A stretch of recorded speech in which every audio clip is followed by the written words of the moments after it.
like to clarify, to ask Congressman Marcoleta, sinabi niya kanina hindi kasama yung SALN sa original complaint. Yes, he mentioned that.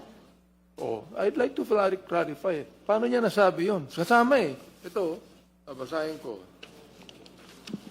Vice President Sara Duterte committed culpable violation of the Constitution and betrayed the public trust in amassing unexplained wealth and failing to disclose all her properties and interests in properties in her SALN. Nagalagay po sa complaint eh. Anong sinasabi niya na hindi kasama sa original complaint? I'd like to find out from him. Honorable Marcoleta. Noon ko, Chair, salita siya ng salita dito.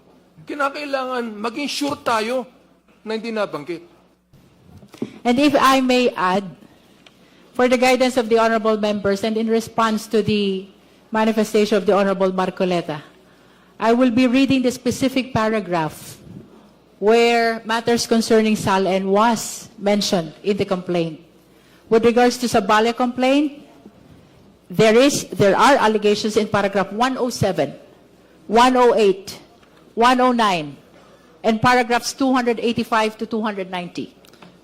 And for Cabrera complaint, may we refer the Honorable Marcoleta as well to paragraph 20.3, paragraph 76, paragraph 77, paragraph 232, paragraph 233, 234, 235, 236, 237, 238, 239, 240, 241, 242, and even from paragraphs 244 to 246. For the information of the Honorable Marcoleta, Yes, the ma'am. mentioned Binanggit po ang- paragraphs contained allegations which are relevant to the SALNs of the respondent. Yes, ma'am.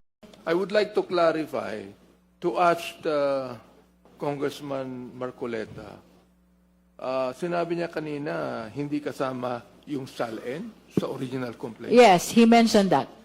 Oh, I'd like to clarify. Paano niya nasabi yun? Kasama eh. Ito, babasahin ko.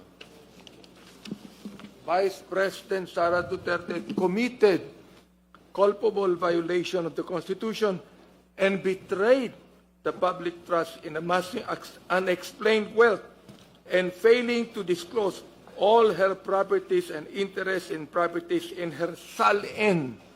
Nagalagay po sa complaint eh. Anong sinasabi niya na hindi kasama sa original complaint? I'd like to find out from him.